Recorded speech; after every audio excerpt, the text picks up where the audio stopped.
Episode 7, the In-Schape podcast with your host, the Shapers. My name is Josh Buff Comedy. And I'm Adriana. And in today's episode, we're going to talk about setting your daily schedule.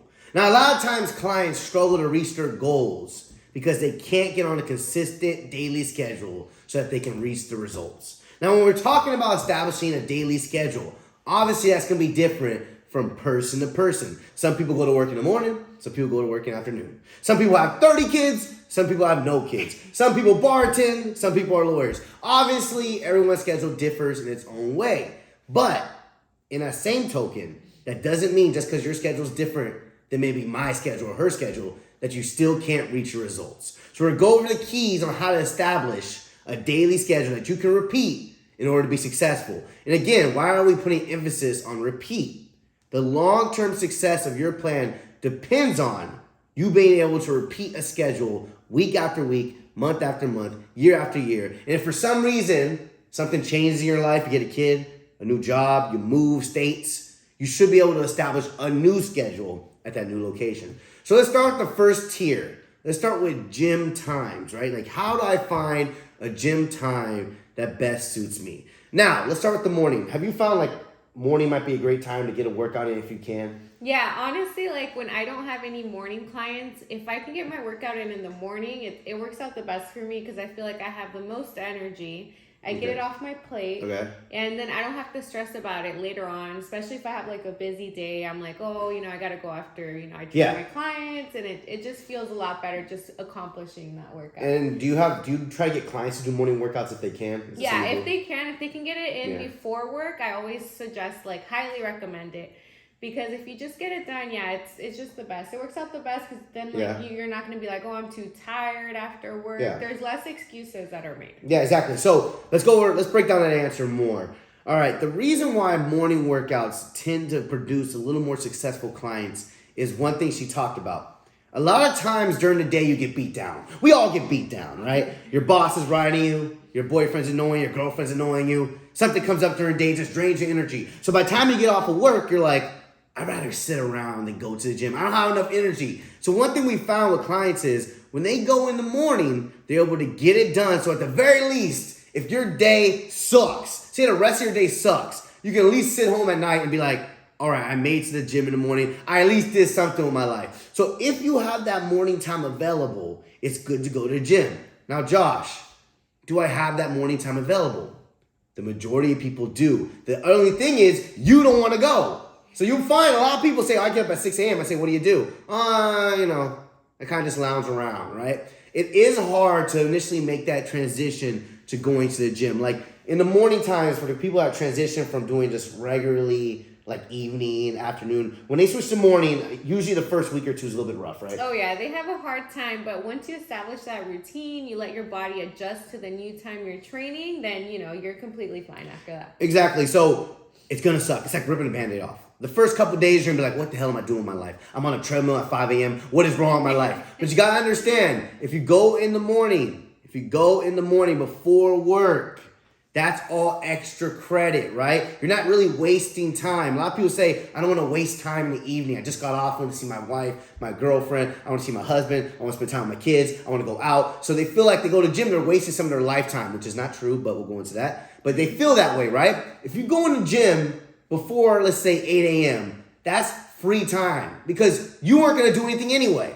You were just going to sit around and eat a banana anyway. So you go into the gym in the morning, you're not wasting any of your quote-unquote valuable time, but, we'll go into that a little bit later. So again, transitioning into the morning sometimes can lead clients to be more consistent because there's less variables in the morning. Like, your morning schedule more than your afternoon schedule, right? Because afternoon get thrown off by things coming up. Yeah, so morning, it sets that routine. You have that schedule and, it provides more consistency. Yeah, exactly. So to that point, like I said, things come up during the day that maybe you're not being lazy. Maybe you literally can't go to the gym because 4 o'clock came by, your boss came by and said, hey, man, I need you to do some overtime. Just take a couple more hours. So instead of leaving at 4, you leave at 6. You're stuck in rush time, traffic, you get home at 8 o'clock. Now it's not even an option, right? So again, when you go in the morning, there's less variables. How often do you actually get a call at 5 a.m. to go do something? Never. How often do you get a call at 6 a.m. do something? Never. How often is someone texting you trying to get a boo thing hitting you up at 7 in the morning? Never. So that morning time is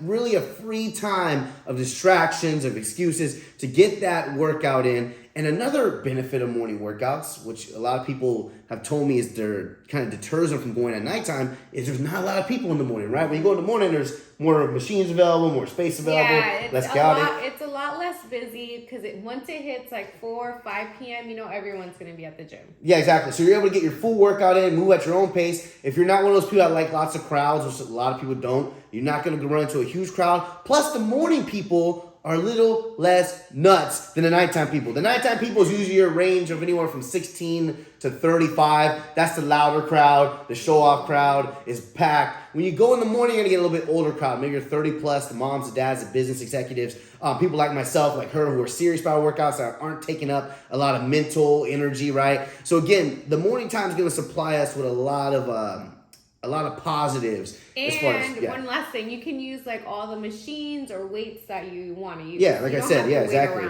No, exactly. You don't have to wait around for the machines. It's a good point she made. You don't have to wait around for anything. You get your full workout. If you want to do a leg workout, it's best usually to go in the morning. So again, the morning time is great. Now, some people can't go in the morning. We understand that. Some people work graveyard. They don't get off in the morning. Some people have to literally get their kids ready for school. Got to get them out the door by 7 a.m. They're spending the whole morning getting your kids ready, getting your husband ready, getting your wife ready. Some people just have chaotic mornings and then things kind of settle down. So let's say you have to go to the gym at night. What are the best strategies to make sure that your day doesn't run you into the ground so you don't skip the gym, right? So with you would say the best thing to do as far as to make sure you're going to your nighttime workout is to prepare so that when you get off, you have your pre-workout meal ready and et cetera. Yeah, like one of the most important things, like if you do have to get like an afternoon or a night workout, is just making sure you have your meals ready to go. Like just, already in their containers. That way you can just warm them up, eat real quickly if you need to. If you have to, like, say you get off of work, right, and you need to get something quick in, you can at least have like a protein shake ready or something. So just prepare in the morning. That way your day is successful. Yeah, so in order to do nighttime workouts, midday workouts, and I do those sometimes, you just got to make sure you're cutting out all that leeway time. So, for example, people who work out at nighttime, sometimes they get off work 30 minutes later than they expected. They get home, they feel, okay, man, I got to put my clothes on. I got to prepare a meal. I got to, what are the kids doing? What's my husband? And then things just get too out of control and they just run out of their window. They can't do anything because it went past their workout window. So you need to cut out all those things. So if you're working out at nighttime, you have a long day at work, just make sure you have your meals ready so you can just eat and go to the gym. Make sure you have your gym clothes ready. So you just get home, go to the gym. Maybe go to work. Maybe right after work, you have a gym bag with you, right? That's the best thing, yeah. Just like right after work so there's no distractions. Because I know sometimes you get home and you're tired, you sit on the couch and then you don't want to get back up. So just have that gym bag ready in your car. That way you just can go straight to the gym. Yeah, exactly. So you got to understand, like, sometimes people can establish a consistent schedule in the morning. Some people always go at night. Some people always go at midday. Some people go lunchtime. But no, I mean, some people more go all throughout the times. They get it in where they can fit it in. I was just talking to her about that. You also have to have the mindset after you start to get going. Some people don't have the luxury of really predicting times they can go to the gym. That's going to be a little bit more difficult, right? Obviously, when you're starting your journey, if you can't predict the times you're going to go, maybe each day's a little bit different, then you're going to need to have a get it in where you can fit it in mindset where you say, I'm trying to reach my goals. I have to check off this box to go to the gym. But again, in that same token, I found even with clients who say, I don't know, Josh, my schedule's all over the place. It's actually not true. Their schedule isn't really all over the place. They can still go in the morning most of the days. They even go at nighttime most days. I mean, your schedule isn't that crazy majority of the time where you can't predict what you're going to be doing. Even if you're a nurse or a doctor, you're working those long shifts, those long rotational shifts, right? 12-hour shifts. 12-hour shifts. Even those are more predictable because you have a constant scheme to go about it. So again, the gym times are so important because if you're missing out on the gym 4 days a week because you can't get your schedule under control, then again, that runs into long-term problems. And I'll switch over to the weekend for gym times. Now, gym times on the weekend, that's where people usually fall off, right? Like most clients might not even go to the gym on the weekend. Yeah, because you don't have that routine, right? Like Monday through Friday, you have that set routine. The weekend comes and you're like, oh, it's the weekend. I'm off. I'm going to stay home. So you just have to continue that routine. If you got to train on Saturday, go to the gym on Saturday, and it depends on your Sunday how it's looking. What time do you suggest for the weekends? Oh yeah, weekends morning. Just get it out of the way, because family plans come up, or you have to run errands. You want to make sure you're not tired, you don't run out of time, and you just don't make any excuses. Yeah, you on the weekends, man, you just gotta. I would suggest going before 9 a.m., going for 10 a.m. Again, that's going to leave you with the rest of your day. Again, we're talking about that free time. On the weekends, a lot of people don't even get up until 10 a.m., right? So if you get up maybe 7 a.m., get the workout in, that's still free time. You're not wasting your weekend. You're not going to go out on a weekend unless you're going out for breakfast. You're not going to be going out at 7 a.m., 8 a.m., 6 a.m. to do something valuable. So making sure that you at least check the box. Never take back-to-back days off. That's one of the rules we'll talk about later on in different episodes. But never back-to-back days off, so you can't skip the gym both days, right? And again, going back to mindset, you should want to go to the gym on the weekends because you say, okay, man, I have some free time now. I don't have to worry about work. Maybe the kids' schedule's a little bit better. I can relax and get my food with everything I want to do. Honestly, yeah, weekend times, I always suggest clients to get that second leg day in because they have more time. So it's like you don't have to feel rushed. You can get through everything. Leg days take longer, so you can take your time, not feel rushed, get through all the exercises, and just really enjoy, go hard on your workout. Exactly. So the weekends is, again, where the money's made. That's where the champions are made. People who get stuff done on the weekends, again, are people who are a little more long-term successful, all right? So we have those gym times. You have to nail down that gym schedule, all right? The next thing we're going to talk about is how to schedule your day as far as meal preparation, all right? Now, again, some people work different types of jobs. I mean, everybody works different types of jobs. Like, we're trainers, right? So getting meals in was never an issue because we can literally eat on the job. Like, that's not an issue, right? But what about for professional jobs that are in a professional setting? Maybe you're a doctor, a nurse, you work a mechanic, where you can't be eating on the job. You can't be doing brain surgery, eating a goddamn burrito or whatever, right? So some jobs just don't allow for that. So for your nurses, your doctors, people who have regular jobs that are actually professional setting jobs, who can't just eat whenever, you would suggest maybe preparing your food the night before, right? The morning of? Yeah, either the morning of, the night before, have those meals ready to go. I mean, some clients even prepare their meals for 2 or 3 days in advance. Yeah. And if you are busy, say you only have 5 minutes to eat something real quick, I mean, that's where the protein shakes come in handy. Okay, exactly. So you got to understand, you're not everyone's gonna again have that freedom to eat whenever they want, but if you have your meals ready for when you have your 15-minute break, when you have your lunch, when you get off of work, you can establish a daily schedule. That with all our clients, we say have the meals ready, then when you get that free time, get the meal in, right? A lot of times, hey, you might have a schedule that's more traditional. All right, you wake up at 7, get to work by 9, you clock in at 9. You might have your breakfast at 8:30, 8. Get to work, then you have 4 hours you got to work, you're not eating really. And then you have your 12 o'clock lunch. A lot of times people get to that 12 o'clock lunch, they don't have anything ready. They're rushed out the door in the morning. So where do they go? They go to restaurants, go to the cafeteria. Because, they got crazy cafeterias, like tech companies. Or they don't eat. Yeah, but tech companies got crazy. I know these days if you work in tech or you work for a real professional job, they supply you with all the junk food at cafeteria, right? So you got to make sure you have that 12 o'clock meal ready to go. And you have your post-workout, your pre-workout, everything for the whole day ahead of time. And in protein shakes, you mentioned that. What do you think the benefits of protein shakes are? Quick things like that. So protein shakes, they're just going to help you reach your protein intake for the day. Especially if, say you're a nurse and, you already took your lunch break, but, you need to get another meal in right in between work. It's a quick, 5 minutes that you can just drink one real quick. Yeah, and so for protein shakes, we're not going to go into, specifics, but you can even make those multi-dimensional, right? You can add oats to them, you can add spinach, you can add veggies. Spinach, spinach. Okay, you can add spinach. You have clients that add spinach? Yeah, some of them make the protein smoothies. Yeah, some people go nuts with the protein smoothies. But yeah, you can add your carbs, your fats into one protein shakes. There's recipes everywhere, provided it's within your macros, within your calorie range where you're supposed to be. So things like protein shakes, Greek yogurt, almonds. There's a bunch of little substitutes you can do that can help you get to your a daily goal, and then obviously hitting your weekly goals when it comes to nutrition. Yeah. And then one more thing. Yeah, there's nothing worse than getting off of work and going straight to the gym, and you miss that lunch or you miss that previous meal, and you go to the gym hungry. Yeah. And then you get through that workout, and then you go home starving, and you feel like you have to eat everything. So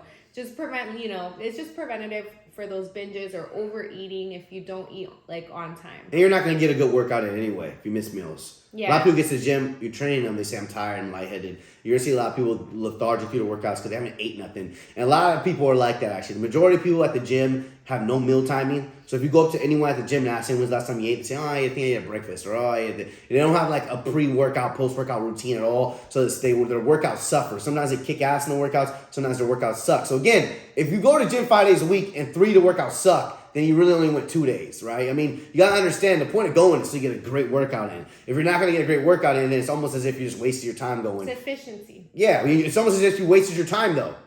Like, the point of going to the gym is to get a great workout. If you don't get a great workout in, or even a good one, or a workout that's going to provide, like, that long-term success for you in the short term also, then there's no point in going.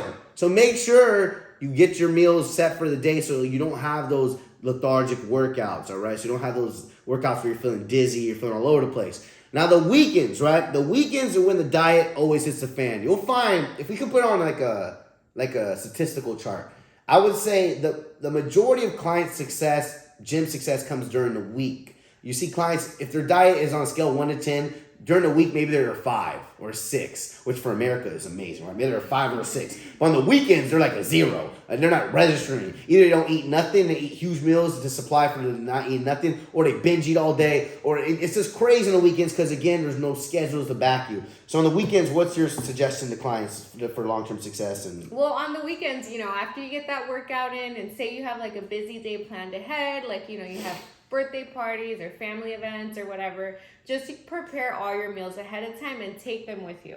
It just also depends if you're having like that free meal or that cheat meal that day, but I mean, you're not going to have just that one meal. So, you have to have some meals prepared. Yeah, so you said, so you have clients Saturday and Sunday, they prepare their meals for the day. Prepare their meals for the day because usually they're out and about, and that way, they have their meals ready. There's no excuses, no temptations to go off track. Yeah, so the weekends, right? Remember, your body doesn't know it's Saturday or Sunday. Always remember that. The body does not care about Saturday or Sunday, Monday, Tuesday, Wednesday. The body doesn't care about the specific days. That's what we did as humans. We put those on the days, but the body don't know what the hell is going on. It just knows 24 hours, 48 hours, 72 hours. It just knows what's going on its internal clock, right? So Saturday and Sunday, you have to realize if you want long-term results, you got to be successful on those days. Like, you have to be. Whether that involves preparing your meals, which for the majority of people it will, or it involves maybe, hey, you have a great couple days where you can actually make each meal as time goes, or you can have more fresh meals. That will also do. But you can't just wake up and eat when you're hungry, eat when you want to, eat what you want. You're never going to be successful. You'll never. Remember, we have 2 weekend days and then 5 weekdays, right? Your body needs a full 7 to 8 days in a deficit, sometimes up to 10, in order to lose a pound of fat or more, right? It needs the full time. So if you're sacrificing 2 of the 7 days, you're never going to reach long-term results. Now, back to that cheat meal on the weekends. What do you think is the best time to get the cheat meal in? Do you care about time? It doesn't matter. Like, do you care about time or you don't care? I mean, for some clients, it's sometimes best to get it in at the end of the day just to make sure, they hit their protein goal for the day. Yeah. So just based on, like, I guess specifically on the client. Yeah, and then do you honestly, do you prefer nighttime meals or do you like breakfast? Nighttime. Yeah, exactly. So listen, if you trained hard the whole week and you've been like just dying for a good breakfast, which a lot of people do, she does sometimes, right? Some people die for breakfasts. Then you earned it. Just make sure you get your weight before, you get your pictures before, then you get the breakfast, all right? But you also got to remember that if you save your cheat meals for nighttime, a lot of times with new clients, we're talking about inexperienced clients at first 8 to 12 weeks, they're able to better fend off binge days. Mm-hmm. So a lot of times, here's what happens without getting too much science, right? When you're on a diet scheme consistently, week after week, when your body gets introduced to new types of calories, new types of kind of taste, right? The body has all these new hormones come into play that raises your appetite level, right? If you're dieting correctly. So a lot of times when clients eat a cheat meal after long periods of dieting, they'll get more hungry, right? Which is a good thing as far as what we're trying to do. But it can be a bad thing because if you have it in the morning, you're like, oh man, I'm on fire. Let me get a lunch. Let me get a dinner. Oh, I messed up. Let me just do all Sunday too. And that's where people kind of fall off. So you got to also remember that at nighttime, at least you can have that cheat meal at nighttime. You had a good day. then you have the cheat meal at nighttime, then you go to sleep. Then the next day you start over, right? So those are things to keep food for thought. Again, cheat meal, you earned it. If you train hard the whole week, if you're perfect on your diet the whole week, then you can have the cheat meal when you want to. But these are just little tips again. So preparation on the weekends is key. So let's slow it down and let's break down what we've gone through so far. Again, the weekdays and weekends comes down to that daily schedule repeating. You'll have a different daily schedule maybe on your weekends versus your weekdays. Maybe go to the gym at nighttime on the weekends and then morning during the weekdays, right? But one thing I've found for long-term success, keep that daily schedule through the whole week, right? You think that would be best strategy? Yeah, it just, it creates consistency. There's no, you won't be thrown off with certain things that you're doing differently or make up excuses. But yeah, it's all about consistency and just, going day by day. Yeah. Now let's talk about this. Bad days, right? So say you're on a program, you've been doing well, you've been losing weight, but you had a bad day where your whole schedule was messed up. You didn't go to the gym that day. You might have cheated your diet. You might have missed meals. You just had a bad day. We all have bad days, even athletes, bodybuilders. Everybody has bad days. People have bad weeks. Now, what is the first thing you tell clients who had a bad day, you'd say? It's first, of course, being aware of, not just being like, oh, it's okay, whatever, being aware of okay, you had a bad day, you fell off the nutrition, you didn't get your cardio or your training in, but then just after you're aware, just making sure you get back on the plan right after. Because I know a lot of people feel like, oh, I have to run to the gym, I binge ate or I overate, I have to burn these calories off and do 2 hours of cardio. But honestly, the best thing to do is just get back on track. Get back on your plan right away. Exactly. So if you mess up for a day, that's fine. Again, the next day, say, I'm just going to be better. I'm going to improve on these things. Now, it's a natural feeling. I go through it all the time, and I never really cheat my diet. I never really miss the gym. But if I have, even if I on schedule ate a bad meal, say I was supposed to have a cheat meal, the next day usually, and for the next week, I've been known to do crazy things because in my mind, I'm like, oh, I can't believe I ate the cheat meal. So you got to understand, you don't want to go into that mindset. You want to make sure that, again, the next day you get back on it. You don't try to make up for what you didn't do. And then you just continue on that road because one bad day can lead to one bad week. One bad week can lead to one bad month, several months, a year, several years. You've seen clients like that, right? They just fell off completely. Yeah, and that's why I said be aware because you also don't want to be too easy on yourself and be like, oh, it's fine, I have there's no rush. No, you have to, be aware that you messed up and, it's okay, everyone messes up, but just get back on the plan. Exactly. So corrective behavior. You got to understand that when you do mess up for a whole day or a week, you have to look in the mirror and say, what am I doing here? What's going on? Maybe life came in your way. Maybe you're just being lazy. I mean, stuff happens, or certain triggers. It's certain triggers, yeah. So life triggers, yeah. So maybe life got in your way. You're just having a bad week, work, whatever. You have to understand that will come up again. That's exactly what she said. Triggers will come up throughout the week, your life, and if you continuously do the bad things they did the first time on those triggers, you're going to continue those things for the rest of your life. So you see clients routinely drop 100 pounds. I've met people who've lost 100 pounds 3 times. 3 times they lost 100 pounds, they gained it back. It's impressive and sad at the same time. So I don't even know. 100 pounds and 100 pounds off, 100 pounds on, 100 pounds. You usually gain more. Yeah, and the reason for that, what do you think the reason for that is actually? It's just, binge eating, not setting something that's going to be sustainable for them long term. And the trigger points. And the trigger points, too, emotional stress, work, job, relationships. Yeah, exactly. So you got to make sure that, again, you're nipping this in the butt right now. When stuff happens bad, you got to make sure you just slap yourself not in the face, but you slap yourself on the hand.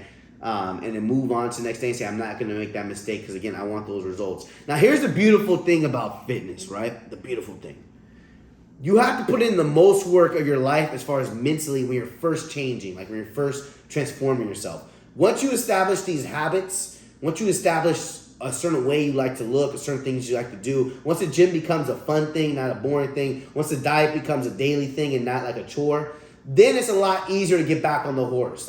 You can have a couple bad days, but it's so within you that you can get back on it. So you have to initially go through those pains, beat yourself over the head with it. Build that foundation. Yeah, build a foundation, and then you can always revisit and get back on track again. All right, so again, the weekends are so imperative. That's what you learned in the past 5 minutes. The weekends will show you how far you're going to take this. If you can become a weekend warrior, like they call it, weekend warrior, like the gym terms, right? If you become a weekend warrior, then you can really become a successful client long term because that shows that on your off time, you still care about your fitness. It's not just a chore. Because the moment fitness isn't a chore for you, is the moment you'll start to enjoy putting work into yourself, all right? So again, we'll circle off now. The daily scheduling thing, let's just recap. We'll go one by one. So first thing you would say for daily schedule, a consistent schedule, right? Second thing is meal preparation, right? Third thing is finding gym's times that you can repeat. Yeah. And fourth thing is weekend success that we went over right now. And one more thing, also, like, just go through your schedule and, like, see little, like, things that you're doing that, you know, that you can actually take out, because you'll be surprised how many little things you're doing that are just kind of consuming your time. So just go through that, and you'll be surprised how much time you'll have left over. Sorry, is that surprised? That's true. No, that's true. I was just thinking something funny. No, that's a good point she made, and I'm happy she made it because I was thinking about it right now. People tell me all the time they don't have time to go to the goddamn gym. I hear it all the time. But then, with a lot of clients, we sat down and we looked at what they're doing every day. And they spend an hour and a half on the goddamn couch, right? Almost had me curse. On the couch, watching Netflix, right? Yep. And then I said, okay, what do you mean you're busy at that time? They're like, well, you know, Josh, I just like to unwind. I said, no, man. You got to get to the gym. All right? So you got to look in the mirror. You can watch Netflix at the goddamn gym. While you're doing cardio. Yeah, while you're doing cardio. You gotta go do something, man.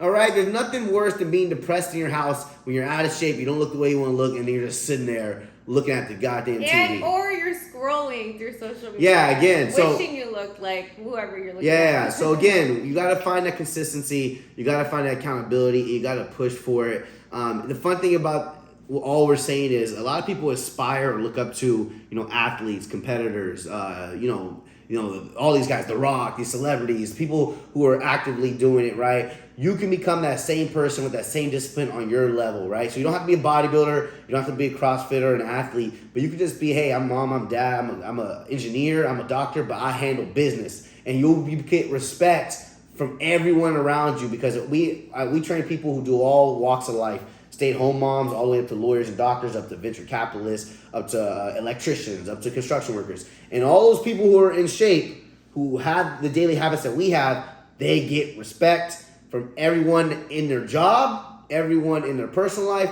and you become the person that, we say, hey, so-and-so is my friend. He works out every day, and he's a doctor. You can't believe it. Become a little celebrity in your own self. So that's episode 7. Yeah.